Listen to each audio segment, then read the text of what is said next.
몸을 베지 말며 눈썹 사이 이마 위의 털을 밀지 말라. 너는 내 하나님 여호와의 성민이라. 여호와께서 지상 만민 중에서 너를 택하여 자기 기업의 백성으로 삼으셨느니라.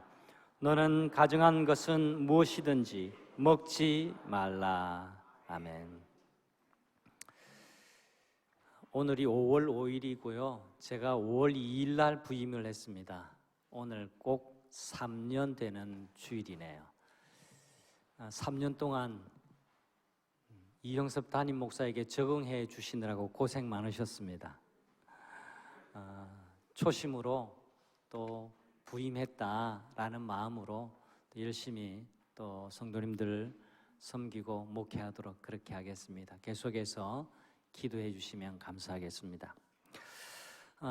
제 어머님이 저를 40살에 낳으셨어요.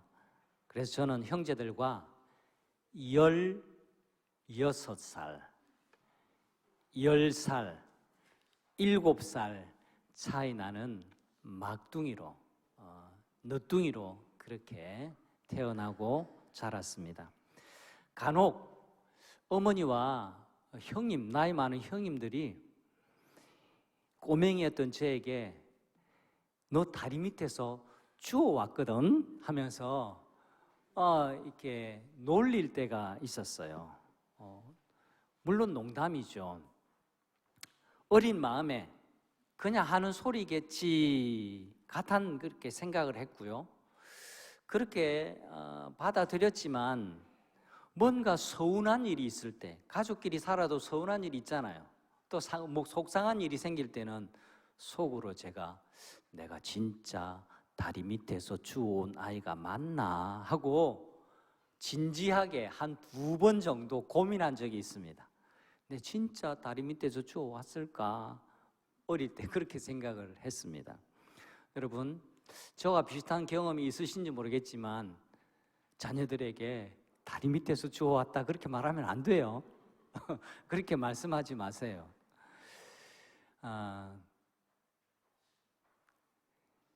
모세는 반복하고 반복해서 이스라엘 백성들에게 뭐라고 말하느냐? 너희들 하나님이 주워온 자식들이다 이렇게 말하는 게 아니라 반복하고 반복해서 여러분은 하나님의 자녀입니다. 하나님의 아들이고 딸들입니다. 그걸 잊지 마세요, 여러분 하고 신신당부를 하고 있습니다. 우리 1절과 2절 말씀을 다시 한번 보겠습니다. 오늘의 핵심 말씀인데 제가 다르게 표시한 색깔 글씨도 좀 보시고 한 번 더 읽어보도록 하겠습니다. 너희는 너희 하나님 여호와의 자녀이니 죽은 자를 위하여 자기 몸을 베지 말며 눈썹 사이 이마 위에 털을 밀지 말라. 너는 내 하나님 여호와의 성민이라. 여호와께서 지상 만민 중에서 너를 택하여 자기 기업의 백성으로 삼으셨느니라. 아멘. 자, 너는 하나님의 거룩한 백성이라. 이에 대한 설교는 2주 전에 했고요. 오늘은 너희는 여호와 하나님의 자녀라. 여기에 초점을 맞춰서 말씀을 전가하려고 합니다. 이 말씀을 듣고 있는 출애굽 2세대들에게는 지금이 매우 매우 중요한 순간입니다. 가나안 땅으로 들어가는 전환점이었거든요. 이제 40년 세월을 뒤로 하고 400년 세월을 뒤로 하고 노예 생활하던 그리고 광야에서 텐트 생활하던 그 생활을 뒤로 하고 이제는 정착하는 땅을 향해서 가나안 땅을 향해서 진입하기 바로 직전의 상황이거든요. 광야 생활을 마친 이스라엘 백성들에게 이제 가나안 땅에 들어가 살 텐데 거기서 어떻게 살아야 하는가를 모세는 돌아가시기 바로 직전에 2달 동안 재교육을 했습니다. 그게 바로 신명기의 말씀입니다. 기억하시죠? 거듭할 신자, 하나님의 명령, 명자. 하나님의 말씀, 계명을 다시 교육한 말씀이라는 것이 신명기의 뜻입니다. 모세가 지금 이렇게 강조하고 있습니다. 여러분은 누가 뭐래도 하나님의 자녀입니다. 이걸 잊지 마세요. 한번 따라 하실까요? 여러분은 하나님의 자녀입니다. 여러분이 누구시라고요? 한 번 더. 여러분이 누구시라고요? 찬양대원? 아니에요. 찬양대원 말고 여러분이 누구시라고요? 하나님의 자녀. 이게 정체성이에요. 자다가도 누가 쿡 찌르면 네, 하나님의 자녀입니다 라는 것을 말할 수 있어야 됩니다. 확신해야 됩니다. 독일의 유명한 철학자요 사상가인 쇼펜하우어라는 분이 있습니다. 이분이요, 어느 날 깊이 사색을 하면서 길을 걷고 있었는데 그러다가 맞은편에서 사람이 오는 것도 알아채지 못하고 그냥 깊이 생각하다가 사람과 탁 하고 부딪혔습니다. 이 부딪힌 사람이 화가 나가지고 이렇게 막 야단을 쳤어요. 아니, 당신은 누군데 도대체 앞도 제대로 안 보고 그렇게 걸어 다녀요? 막 나무라면서 야단을 치자 쇼펜하우어가 멋쩍은 듯이 머리를 긁으면서 웃고 이렇게 대답을 했답니다. 잘 들어보세요. 내가 누구냐고요? 글쎄요. 제가 지금 그걸 생각하면서 내가 누군지를 생각하면서 걷고 있었습니다. 그렇게 말했대요.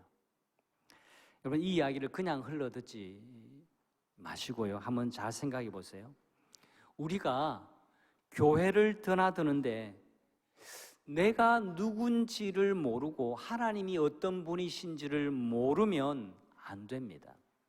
그것도 모른 채 내가 열심히 교회를 다니면 안 된다라는 거예요. 만약에 그렇다면 그 사람은 교회를 다니는 사람이지 참 신앙인은 아닙니다.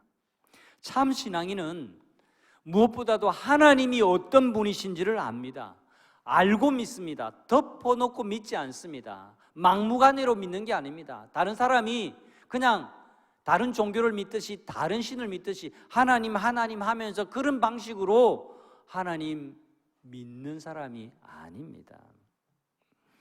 만약에 교회를 다녀도 내가 누군지를 모르고 하나님이 어떤 분이신지를 모른다면 그 사람은 방향을 잃어버리고 헤매는 사람이라고 할 수 있습니다. 오늘 신반송로 203-14 동부산교회 찾아오셨더라도 여기 앉아 있더라도 여러분은 방황하는 사람일 수밖에 없어요.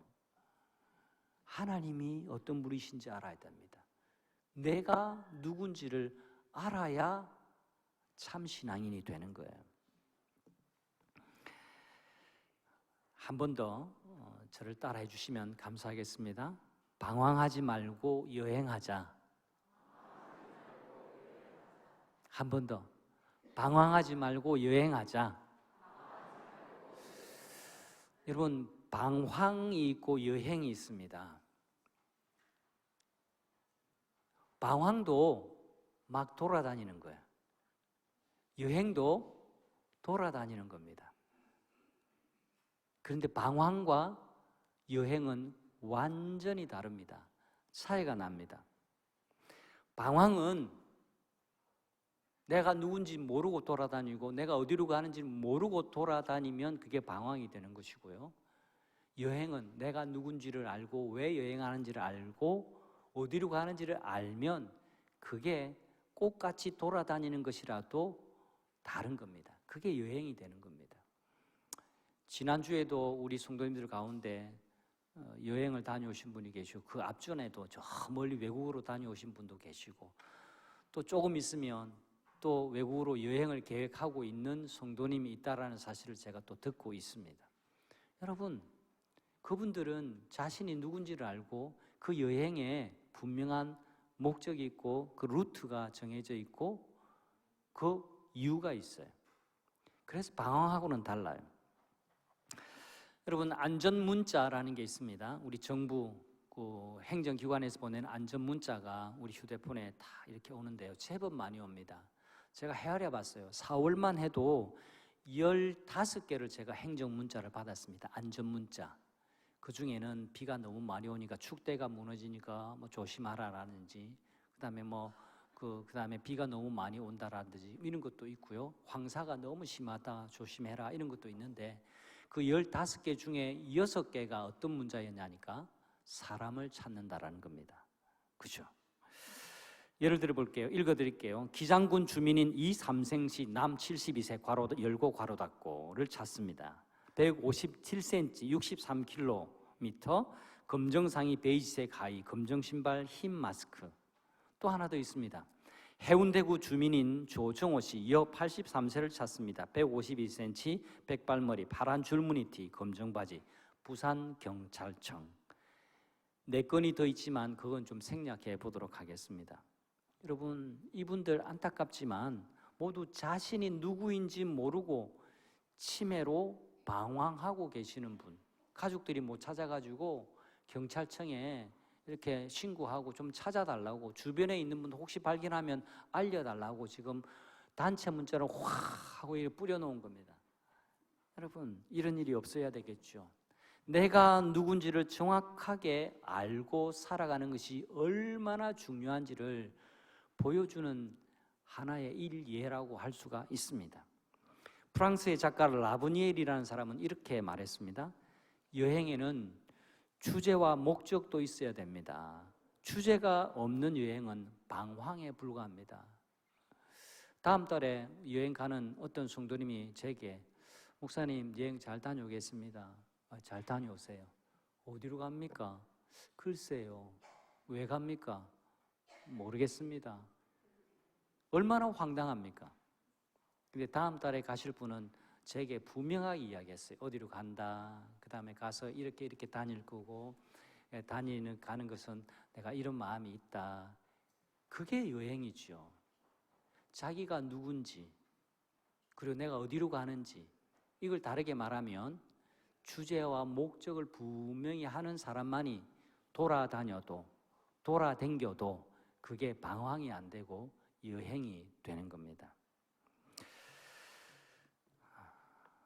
여러분, 라브니엘이 말한 관점에서 신명기의 말씀을 설명해 보자면, 이스라엘 백성이 하는 여행의 주제는 하나님이고 여행의 목적은 하나님의 자녀가 되는 겁니다. 이것이 핵심이에요. 다시 1절 말씀을 읽어보겠습니다. 한 번 더 읽습니다. 너희는 너희 하나님 여호와의 자녀이니 죽은 자를 위하여 자기 몸을 베지 말며 눈썹 사이 이마 위에 털을 밀지 말라. 자, 우선은 빨간 글씨가 중요합니다. 너희는 너희 하나님 여호와의 자녀다. 이스라엘은 이방 민족들과 구분되어야 했습니다. 여러분, 거룩하다라는 말은 구별되었다, 따로 떼어놓았다라는 것이라는 것을 제가 이미 설명을 했습니다. 이스라엘 백성들은 자신들이 하나님의 자녀라는 것을 분명히 확신하는 것이 필요했습니다.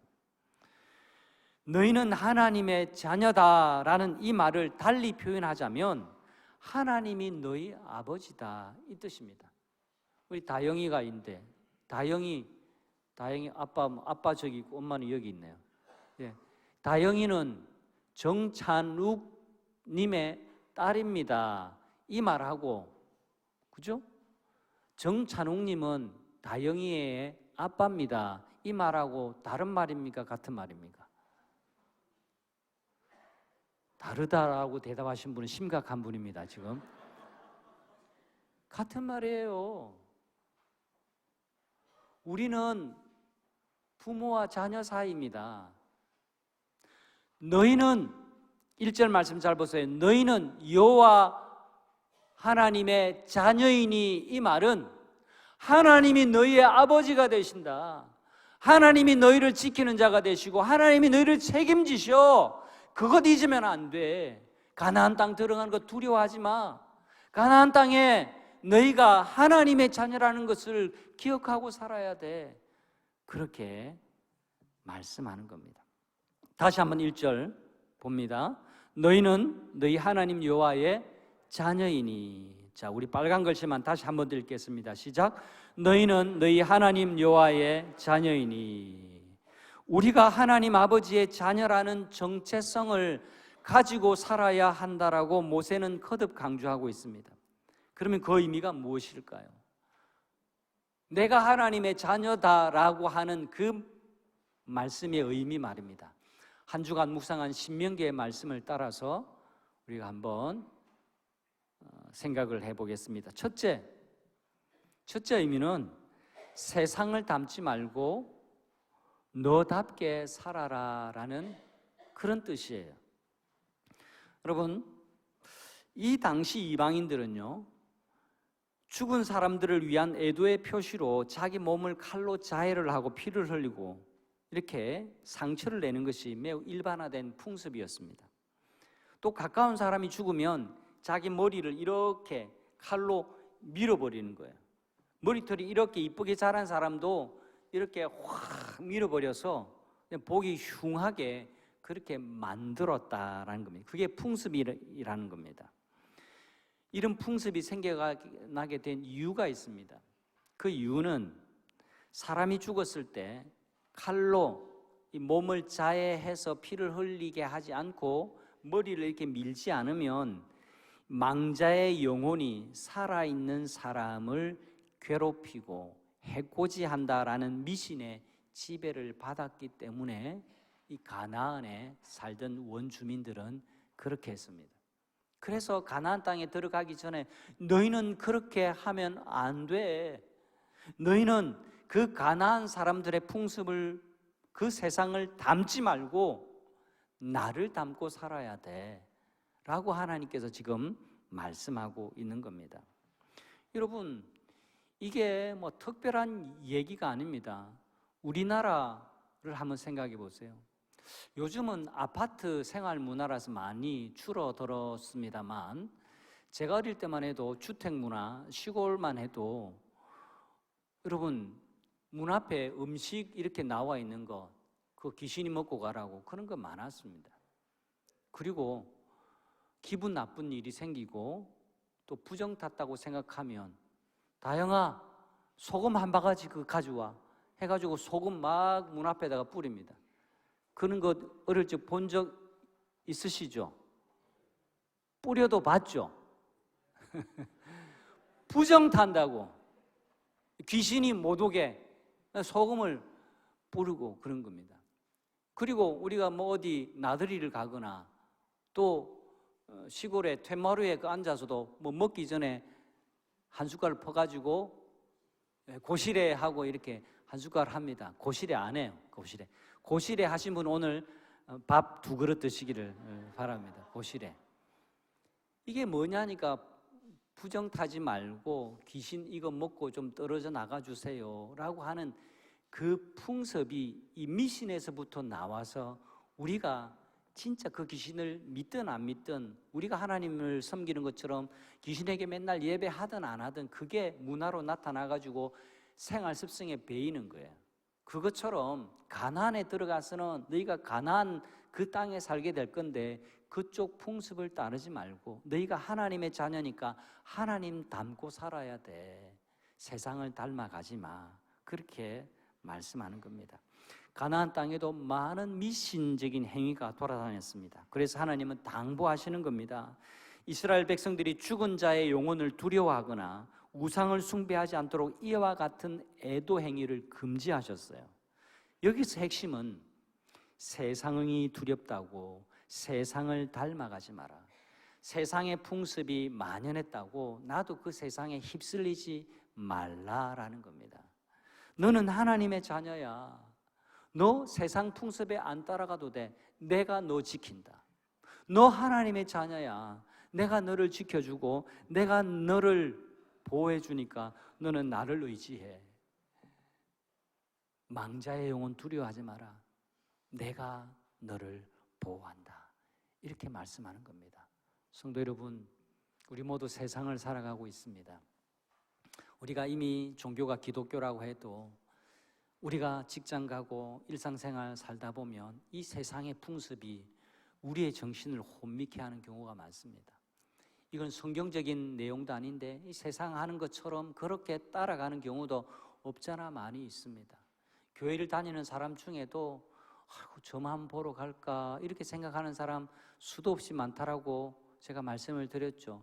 여러분 가운데 만약에 그런 분이 있으면 자수는 안 해도 됩니다만 회개하고 그 생각 내려놓고 하나님을 굳게 의지하고 살아가시기를 축복합니다. 세상을 닮지 말고 나를 닮아라. 너답게 살아라. 너답다라는 게 뭡니까? 하나님 닮았으니까 하나님 의지하고 살아라. 이 말씀인 겁니다. 또 다른 의미, 두 번째 의미는요, 잘 먹고 살아라 합니다. 좀 이상하죠? 일단 한번 따라해 놓고 제가 설명할게요. 한번 따라해 주실까요? 잘 먹고 살아라. 네, 하나님 진짜 우리가 잘 먹고 살기를 원하세요. 3절을 보겠습니다. 너는 가증한 것은 무엇이든지 먹지 말라. 그리고 어떤 것은 먹을 수 있고 어떤 것은 먹으면 안 되는지에 관해서 오늘 3절 이후의 말씀에 길게 말씀해 놓고 있습니다. 뭐라고 길게 말씀해 놓고 있냐니까 너희가 굽이 갈라지고 되새김질 하는 것은 먹을 수 있지만 굽이 갈라졌더라도 되새김질 하지 않으면 그거 먹지 마. 비늘이 있는 생선은 먹어도 되는데 비늘이 없는 장어 같은 거 그 칠함에 가서 그거 먹고 오면 안 돼. 뭐 이런 식으로 말씀하는 겁니다. 구분을 해놓고 이거는 정한 음식이고 이건 가정한 음식이니까 이렇게 뭘 먹어야 될지 하나님이 규정을 해 주십니다. 여러분 의학적으로 생리학적으로 왜 이렇게 구분을 했는지 그는 잘 모르겠어요. 근데 중요한 것은 하나님이 구분, 우리 먹는 것까지라도 하나님의 자녀가 되는 이스라엘 백성들이 먹는 것까지도 구분해 주셨다라는 점이 중요합니다. 그리고 이렇게 먹는 것까지 구분해 주실 정도로 신경 써 주시고 사랑해 주고 계시다라는 점이 참 감동적인 겁니다. 아이고 하나님 참 별나셔. 어떻게 먹는 것까지 이렇게 하나? 우찌리 복잡하나? 이렇게 말씀을 받아들이면 안 되고요. 말씀의 진의, 본 뜻을 잘 이해해야 합니다. 그리고 하나님의 자녀와 성민으로 하나님은 다르게 살기를 원하셨어요. 여러분 우리가 요즘 생로병사 뭐 이런 프로그램들 보면 당신이 먹는 것이 당신입니다 이런 얘기들 많이 하잖아요.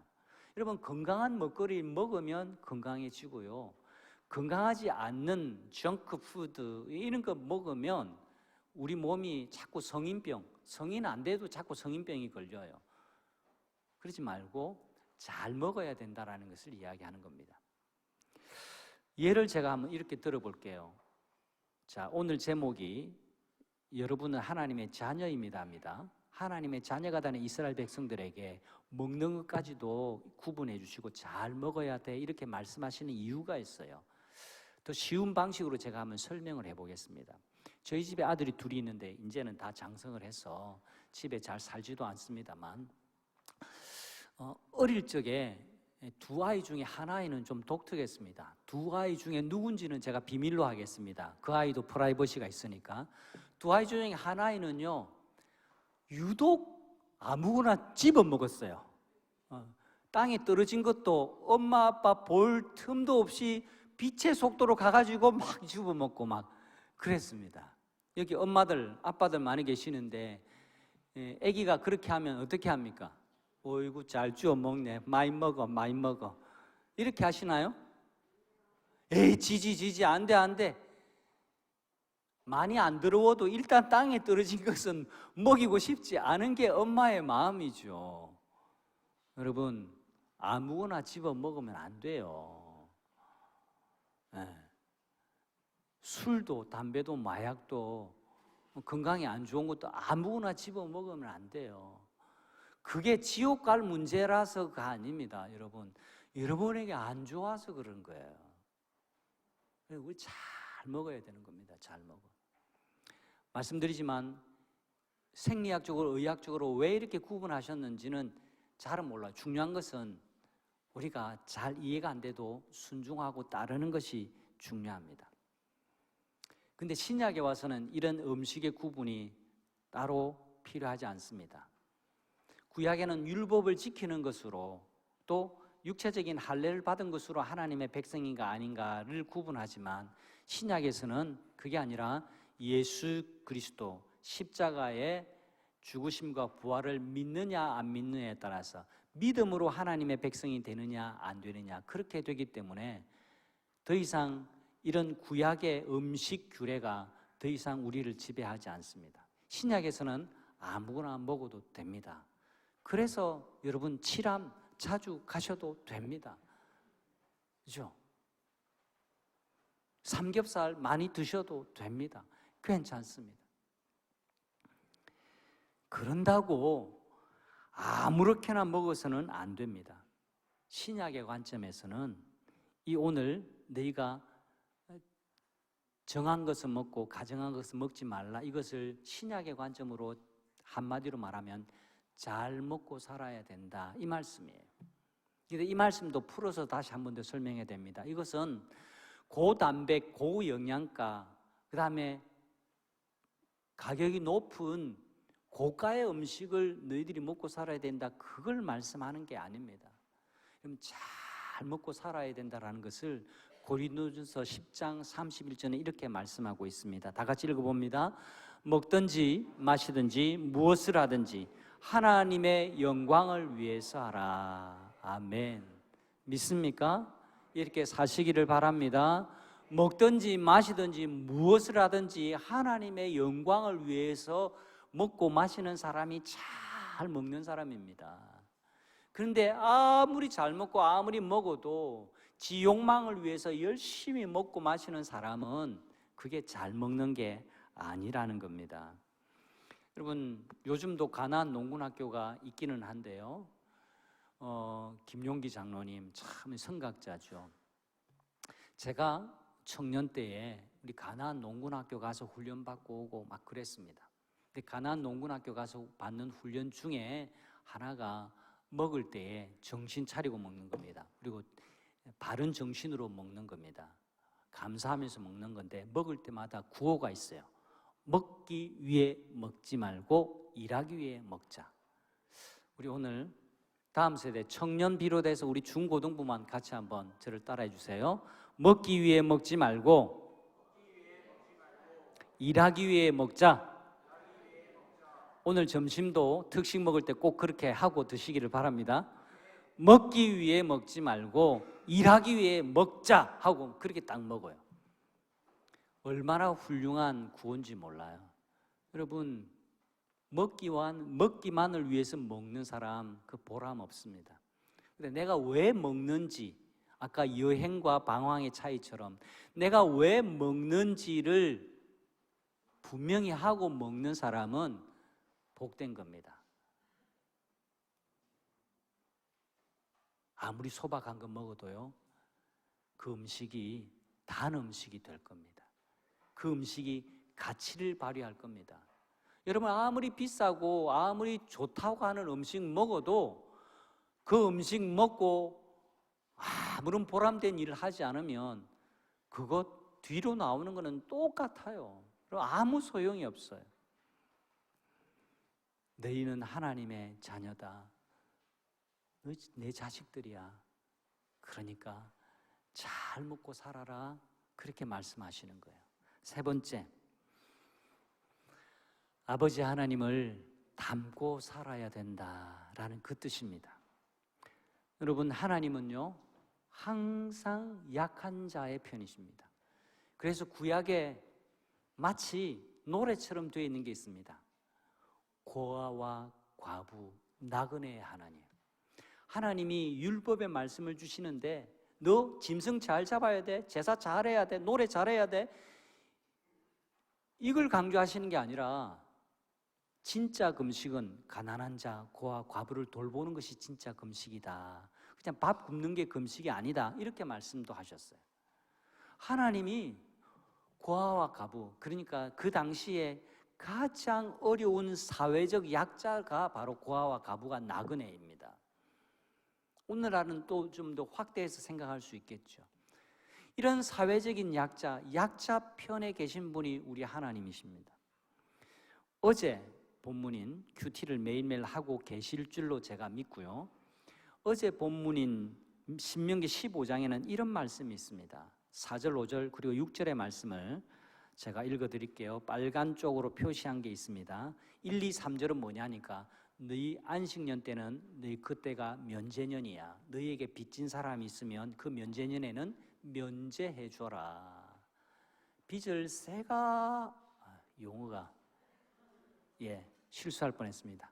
뼈 빠지게 벌고 일해도 쥐는 게 하나도 없고 빚 갚는데 다 가면 얼마나 허무해요. 근데 면제년만큼은 열심히 일해서 자기가 가질 수 있도록 해줘라. 그게 면제년의 하나님 율법의 자비예요. 그렇게 해놓고 하나님께서 4절, 5절, 6절에 뭐라고 하시냐니까, 자, 이렇게 생각해 보세요. 저는 빌려준 사람이고 여러분 모두가 제게 빌려간 사람이라고 생각하세요. 이 말씀이 제게 하시는 말씀이에요. 너 면제년에는 절대로 빚 갚아라고 독촉도 하지 말고 찾아가지도 말고 그냥 행복하게 살도록 놔둬라. 이렇게 하시고 난 다음에 4절, 5절, 6절을 말씀하시는 겁니다. 제가 읽어볼게요. 내가 접니다.